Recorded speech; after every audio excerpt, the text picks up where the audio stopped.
السلام علیکم ورحمت الله وبرکاته. دوستانو خدای دې وکړي چې ټول به ښه او جوړ یاست.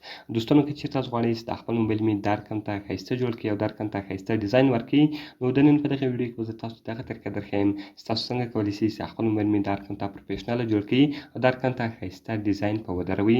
نو دوستانو ډېر ښایسته او خوندور اپلیکیشن ده، باید ټول یې په خپل موبایل کې خامخا انسټال کړئ. نو د نن په دغه ویډیو کې به زه تاسو ته دغه طریقه درښیم. دغه ویډیو له موږ سره تر پایه وګورئ. زه د ویډیو په طرف ویډیو شروع کوو. نو دوستانو تر ویډیو شروع کولو مخکې چیرته تاسو ویډیو لایک کړی نه وي، مهرباني سره وکړئ زموږ ویډیو لایک کړئ او د هغه رقم یې له خپل ملګرو سره خامخا شیر کړئ.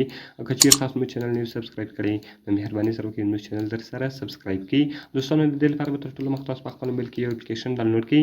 د دغه اپلیکیشن لینک ما تاسو ته د ویډیو په ډسکرپشن کې درکړی ده. تاسو ډېر په اسانۍ سره کولی شئ چې دغه اپلیکیشن له هغې څخه ډاونلوډ کړئ.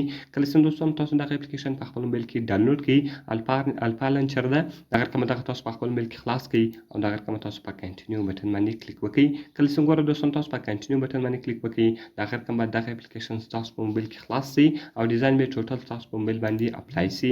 نو ګوره دوستانو دغه ټوټل ډیزاین دلته اپلای شو. دوستانو دغه کوم څه سیټینګونه چې تاسو څخه غواړئ، دغه ټوټل سیټینګونه به تاسو په خپل موبایل کې وکړئ. نو کله چې ګوره دوستانو دغه تاسو په خپل موبایل کې وکړئ، دغه رقم اوس بېرته تاسو په بیک باندې ووځئ او هغه ډیزاین به ستاسو په موبایل باندې لګېدلی وي. نو ګوره دوستانو هغه ټوټل ډیزاین او ټوټل طریقه دلته زما په موبایل باندې ولګېده. نو اوس تاسو ډېر په اسانه طریقه سره کولی شئ چې په خپل موبایل کې درکن ته ښایسته ډیزاین جوړ کړئ. که چیرته دوستانو تاسو غواړئ چې دغه اپلیکیشنانو سایز ورغټ کړئ، د اپلیکیشنانو سایز دلته تاسو غټولی او کوچنی کولی شئ. او که چیرته تاسو غواړئ چې د ټکسټ سایز ورغټ کړئ، ټکسټ سایز دلته تاسو غټولی او کوچنی کولی شئ.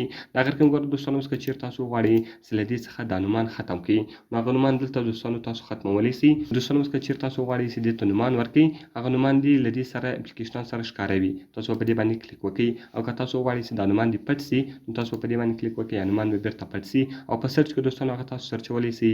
A to Z کې دوستانو هغه تاسو A to Z یعنې د هغه سورټ باید دلته هغه تاسو ورکولی شئ. او که تاسو غواړئ چې یو اپلیکیشن په خپل نامه باندې پیدا کړئ، که تاسو غواړئ چې په هر نوم باندې کلیک وکړئ، یعنې په هر الفابیټ باندې کلیک وکړئ، هغه اپلیکیشن دلته دی تاسو ته در پیدا کوي.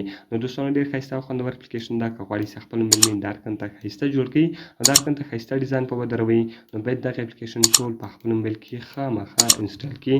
نو دوستانو که مې ویډیو خوښ شوي ویډیو خامخا سره لایک کړئ، له خپل ملګرو سره یې خامخا شیر کړئ او د درکن ته نورو ښایسته ویډیوګانو لپاره زموږ چینل خامخا سبسکرایب کړئ، ځکه په دغه چینل کې موږ ستاسو لپاره هره ورځ د هغه رقم ښایسته ویډیوګانې اپلوډوو.